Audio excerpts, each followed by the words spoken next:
Hello hi Sat Sri Akal, Ram Ram and welcome back to channel guys. तो आज आपका इलाहाबादी घुमक्कर आ चुका है जोधपुर से भी आगे, बीकानेर से भी आगे, जैसलमेर। तो अभी हम हैं जैसलमेर के फोर्ट में। एक कैनन पॉइंट है, यहाँ पे खड़े हुए हैं। यहाँ पे एक कैनन रखी हुई है, तो यहाँ से सिटी का पूरा बढ़िया व्यू मिलता है। दाखिल हो चुके हैं किले में, आगे आगे दिखाते रहेंगे क्या क्या हमें देखने को मिलता है। चलिए शुरू करते हैं। जैसलमेर में प्राइवेट बसें आपको एयरफोर्स सर्कल पर छोड़ती हैं। मैं सुबह 8:30 बजे पहुंचा तो वहां से 500 मीटर की दूरी पर ही जैसलमेर के एक छोटे से सरकारी बस अड्डे की तरफ आगे बढ़ गया। इस बस अड्डे पर ही एक सुलभ कॉम्प्लेक्स है। यहां पर आकर फ्रेश हुआ और ब्रश कर स्नान किया। यहां से 600-700 मीटर की दूरी पर ही जैसलमेर किले का मेन एंट्रेंस गेट है, तो मैं पैदल ही चल दिया। तो भाइयों और बहनों, हम प्रवेश करने जा रहे हैं जैसलमेर के गोल्डन फोर्ट में। 3, 2, 1।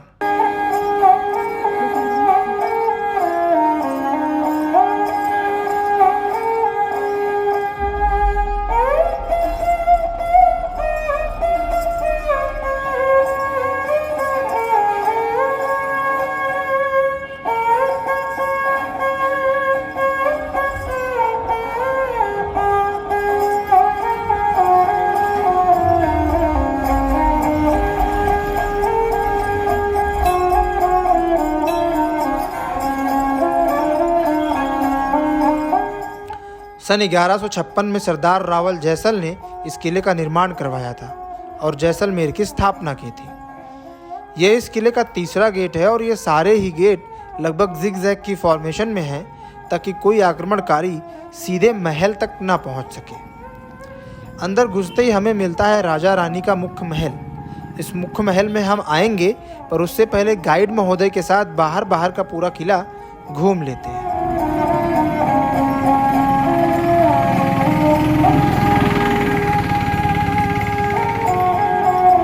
अर्जुन को तभी यहाँ लगी थी प्यास। अर्जुन ने तभी यहाँ भगवान कृष्ण से पीने के लिए पानी मांगा था, तो लॉर्ड कृष्ण ने अपने सुदर्शन चक्र से इसको बुझवाया था। अर्जुन ने जब पानी पिया था ना, तब भगवान कृष्ण ने वरदान दे दिया था कि हे अर्जुन, तूने इस पहाड़ का पानी पिया है, अब याद रखना आने वाले समय में मेरे वंश के बच्चे इस पहाड़ पे किला बनाएंगे और राजी करेंगे। तो हमारे यहाँ के राजा भगवान कृष्ण जी के वंशज हैं, ठीक है ना। और अब अपन देखने चलेंगे city view point, Cannon Point. Cannon Point जाने से पहले मैंने बगल में ही स्थित 2 मंदिरों में मत्था टेका।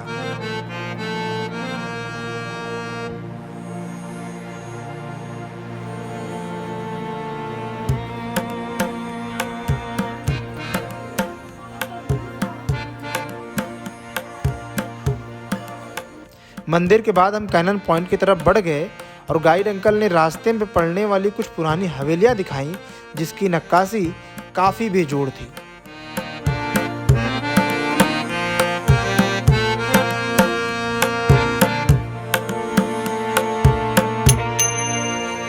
ओके, तो हम अभी जा रहे हैं कैनन पॉइंट, जहाँ से तोप दिखती है। और ये पूरा रिहायशी इलाका है, मतलब फोर्ट के अंदर ही लोग रहते हैं। प्रॉपर बस्ती बसी हुई है, लोगों के घर हैं। ये देखिए हमारे गाइड अंकल।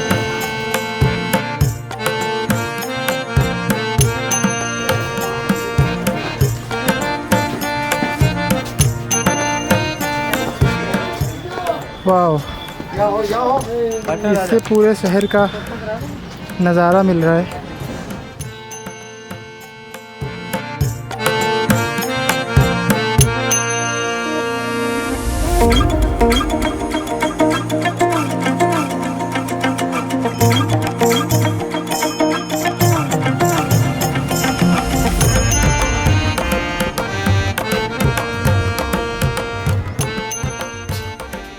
इस कैनन पॉइंट से शहर के एक साइड का बहुत प्यारा व्यू मिलता है।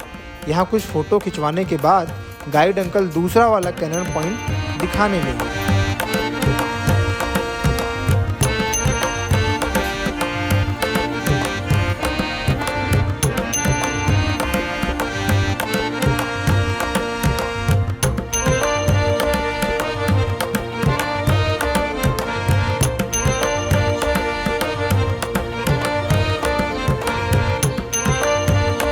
ओके, तो कैनन पॉइंट के बाद हम जा रहे हैं जैन मंदिर।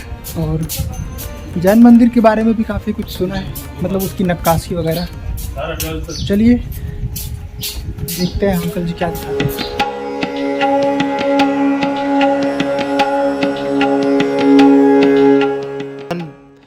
इस किले में कई जैन मंदिर हैं। सबसे पहले हम चंद्रप्रभु जैन मंदिर में दाखिल हो रहे हैं, जिसे सन 1509 ईस्वी में बनाया गया था और यह 8वें जैन तीर्थंकर चंद्रप्रभु को समर्पित है।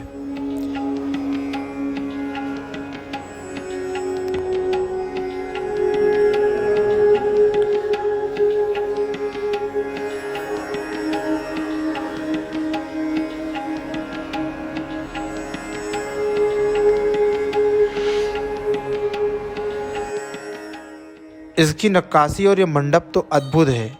सीढ़ियों से ऊपर जाकर मंडप में लटकती हुई मूर्तियों को नज़दीक में देखकर सच में काफ़ी आश्चर्य हुआ।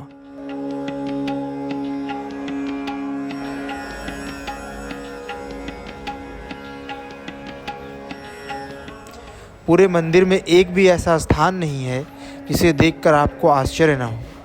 पत्थर की मूर्तियों को इतने माइक्रो लेवल पर गढ़ा हुआ मैंने पहली बार देखा।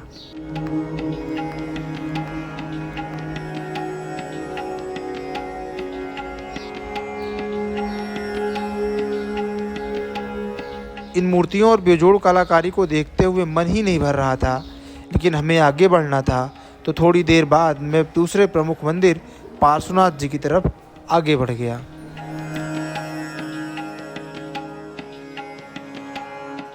इस मंदिर की स्थापत्य कला भी किसी आश्चर्य से कम नहीं है। मंदिर का एक एक इंच इस तरह की नक्काशियों से गढ़ा हुआ है। मंदिर में पार्श्वनाथ जी के गर्भगृह के बाहर ही भैरव बाबा की भी मूर्ति है।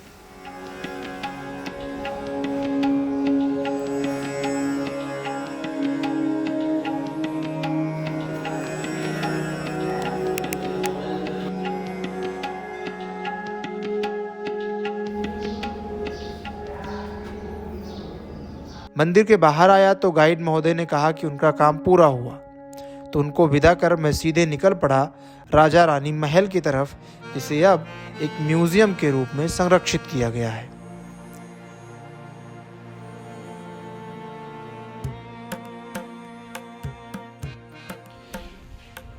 तो हमने म्यूज़ियम का टिकट ले लिया है। ये पड़ रहा है 200 रुपये का। यहाँ पे टिकट काउंटर देना चाहिए। और अब हम चल रहे हैं इसके अंदर राजा रानी महल। तो हम म्यूज़ियम के आर्मरी में चल रहे हैं, शस्त्रालय। यहाँ पे बंदूकों के बारे में बताया गया। जैसे ये देखो, एक बंदूक यहाँ है, भाले हैं,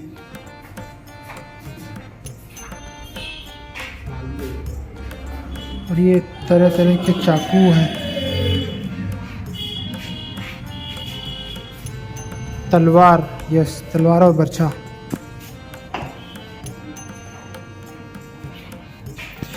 इसके शीशे बदलवाओ यार, बहुत धब्बेदार हो गए हैं। इसमें बंदूक भी है। अब आज के ज़माने में चलेगी कि नहीं चलेगी पता नहीं। ये क्या है पता नहीं, सींग जैसा कुछ तो है। हमें नहीं पता क्या है। अगर आपको पता हो तो कमेंट करके ज़रूर बताइए। ये क्या लिखा हुआ है? अच्छा, भाले की मुट्ठी, मतलब आगे लगाते होंगे ताकि जब वो यूज़ में नहीं हो तब वो किसी दूसरे को हार्म ना करे। इसके बाद कोड़े, कोड़े बरसाने के काम आते हैं, मारने के नहीं, याद रखा जाए। और ये बंदूक देखो भाई, इतनी बड़ी बंदूक तो हमने ज़िंदगी में ना देखी है। कुछ लिखा है इसके डिटेल में। ऊंट पर बैठकर चलाने वाली टोपीदार बंदूक। तो ये है दीवान खाना, जहाँ पे दरबार तो नहीं लग सकता यार इतनी छोटी जगह में, इतनी छोटी जगह में। कुछ लिखा करो यार। कुछ पिक्चर्स हैं, एक्चुअली फोटोग्राफ्ड पिक्चर्स हैं। ये कोई स्केच्ड नहीं है, ये फोटोग्राफ्ड है। अच्छे से दिख नहीं रहा क्योंकि दरअसल ये वो जगह है जहाँ पर राजाओं का राजतिलक हुआ करता था। यहाँ अलग अलग समय के राजाओं की तस्वीरें लगाई गई हैं। हाँ, अगर इन तस्वीरों के नीचे उनके नाम लिखे होते तो हमारे जैसे घुमक्कड़ लोगों को समझने में ज़्यादा आसानी होती। अगला सेक्शन है त्रिपोलिया। ये बैठक जैसी लगती है। यहाँ पे भी राजाओं के, चलो यहाँ पे नाम दिए हुए हैं। 1701 से लेकर 1710 तक किसने रूल किया, फिर 1659 से 69 से, अरे 59 से लेकर 1701 तक किसने रूल किया। ये है भाई, ये सारे लोग राजा रह चुके हैं। इनकी पूरी, अगर पूरी वंशावली देखनी है तो यहाँ पे ये है, श्री कृष्ण जी की वंशावली है। अच्छा, मैं एक चीज़ आपको बताना चाहूँगा कि ये जो राजा हैं यहाँ के भाटी, ये अपने आप को श्री कृष्ण के वंशज मानते हैं। तो इनकी अब ये वंशावली जो मैं दिखा रहा था, ये आप वंशावली देखेंगे तो 108 में कहीं तो मिलेगा। 108 ये रहा, 116 से ये है, 116 से ही, मतलब ये अपने आप को श्री कृष्ण के वंशावली में वंशज मानते हैं श्री कृष्ण को। और यहाँ महारावल भोजदेव के बाद जैसलमेर की वंशावली शुरू होती है, और जैसलमेर के 116वें जो वंशज हैं वो यहाँ से जैसलमेर महारावल जैसलदेव है, जिन्होंने ये जैसलमेर की ये राज है ये स्थापित किया था। तो अभी हम आ गए हैं सर्वोत्तम विलास। इसमें क्या है भाई, ओके, तो ये काइंड ऑफ बेडरूम लग रहा है। यहाँ पे देखो एक खाट है और सोफ़ा रखा हुआ है, टेबल रखी हुई है छोटी सी, और ये खाने पीने का सामान सिस्टम पूरा। ओके जी, तो हम आ गए हैं छत पे, और छत पे आके मुझे दो चीज़ें बतानी है आपको। पहला ये कि ये एक ऐसा इकलौता लिविंग फोर्ट है जिससे कॉम्प्लेक्स में लोग रहते हैं, मतलब ये पूरा फोर्ट का इलाका है। इधर भी अगर आप देखेंगे तो ये सब कुछ, ये पूरा फोर्ट है। फोर्ट के अंदर लोगों ने होटल भी खोल रखे हैं और फैमिलीज़ भी रहती हैं। मतलब लिविंग फोर्ट इंडिया का एकमात्र ऐसा फोर्ट है। मतलब मैंने 10 फोर्ट तो देखे होंगे कम से कम, और ऐसा मुझे कहीं दिखा नहीं कि जहाँ पे लोग रहते हो। यहाँ पे मैंने पूछा था कि लगभग 500 घर है। 500 घर मतलब ऑन एन एवरेज अगर 3-4 सदस्य भी जोड़ लो तो 2-3 हज़ार लोग तो रहते होंगे मिनिमम। तो ये है। और दूसरी चीज़ मैं आपको बताना चाहता हूँ कि मैंने अपने जीवन में इतनी खाली ज़मीन नहीं देखी है। एक होता है समुंदर का क्षितिज, जैसे हम मुंबई में किसी बीच के सामने बैठ के देखते हैं कि यार दूर तक हमें कुछ दिखाई ही नहीं दे रहा है, पानी। तो ऐसे ही यहाँ पर दूर तक कुछ नहीं दिखाई दे रहा है, सिर्फ ज़मीन दिखाई दे रही है, सिर्फ ज़मीन।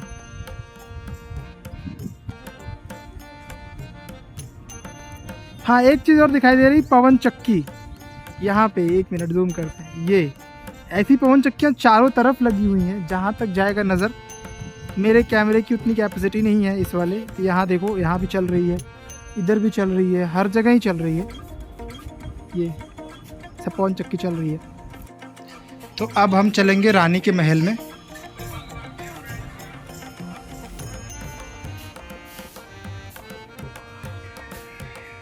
अगेन वही डिसअपॉइंटमेंट यार, कुछ लिख के बताओ हमें क्या है ये। अब हमें नहीं पता है कि किनकी मूर्ति लगी हुई है, क्यों लगी हुई है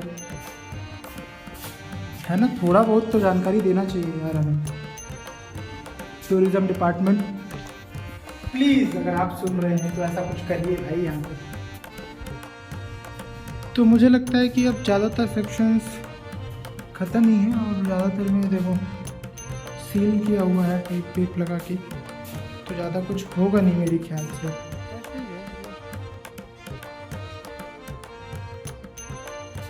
फिर से वही गैलरी आ गई। और एक चीज़ अच्छी है कि जैसा ये था वैसा ही इसको प्रिजर्व करके रखा है, ज़्यादा रंग रोगन नहीं करवा दिया है। जैसे इधर थोड़ा बहुत करवा दिया है पर इधर नहीं करवाया, अच्छी चीज़ है। मुझे रंग रोगन से कुछ खास खुशी नहीं होती। जो चीज़ें जैसी थी वैसे ही अगर आप प्रिजर्व करके रख पाएँ तो ज़्यादा बेहतर होगा रंग रोगन करवाने के बजाय। एक अनूप महल भी है, अनूप महल। अनूप महल कहाँ है भैया? अनूप महल नहीं पता, बंद है। चलो, तो ये 200 रुपये यहाँ हमारे समाप्त हो जाते हैं। ये है सिस्टम, ऊपर देखिए अनूप महल बंद है। 2-3-4 सेक्शन जो मिल रही है वो काफ़ी बंद है। चलिए जी यहाँ से निकलते हैं अब, टाटा बाय बाय करते हैं, अगले एपिसोड में जल्दी मिलेंगे।